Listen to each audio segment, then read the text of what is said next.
Okay, here we go. Smashana.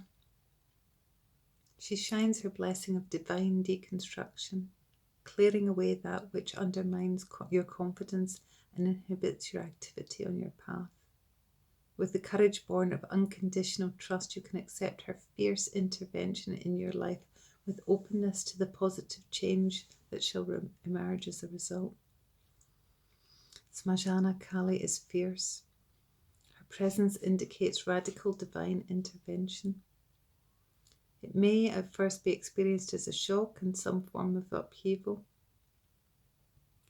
She dwells in the taboo lands of the cremation grounds.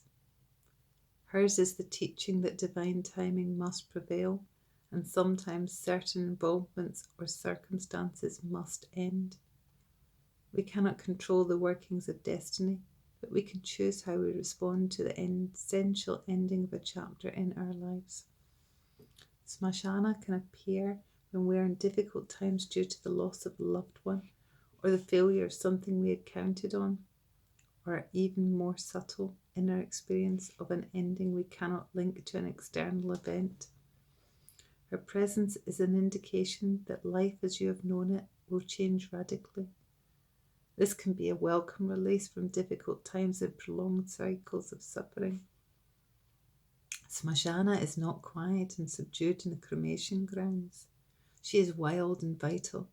She brings energy and aliveness to situations when there would otherwise be none. She brings about an end to stagnation that has been depleting your life force. An upheaval can give rise to uncertainty about how to manage the transition and what will come next. We must remember that in tantric teachings, cremation grounds are not only places of death, but of liberation. Kali teaches that sometimes what we have loved needs to be released so a greater love can manifest in a new form. We cannot always know why that needs to be, but we must trust Kali is acting for our benefit. We may have a fear of letting go, just as many beings fear the ultimate act of letting go, the release of the body into death itself. Kali is not a goddess of death, actual death. She's the goddess of the spiritual and symbolic death of the ego. Her presence is about endings that lead to beginnings. Her presence is not about death, but transformation.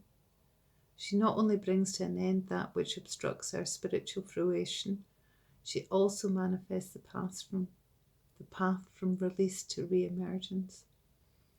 Dwelling in the lands of the dead, she is the sacred feminine chariot that carries the soul beyond the threshold of one life cycle or chapter into the next. If you know you have come to the end of the road in some significant way and are awaiting clarity on how to cross the threshold towards whatever is next, her presence will make the path known to you. Her appearance is the portent of powerful change. Although we may not welcome it at first, we can know that because it is initiated by her, wild wisdom and divine love are its underlying purpose.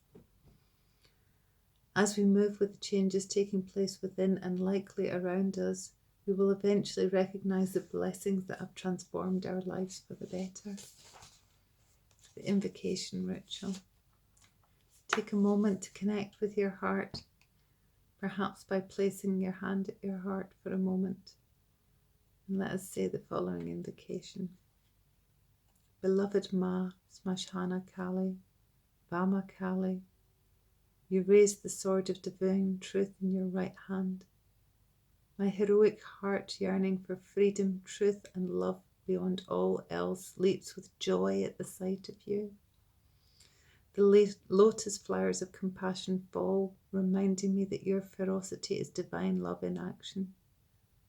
You wield the swords of severing grace. Obstructions and defilements submit to your blade. I bear the loss that follows your intervention with dignity. I offer you all pain and fear that may arise through this process. My heartfelt offerings are testaments to my loving trust in your wisdom. May your power bring freedom to all beings. Jai Ma Kali. In whatever way is appropriate for you, prostrate yourself before her wild essence. That may mean bowing your head to your hands in prayer, imagining and intending that you are bowing before her divine will.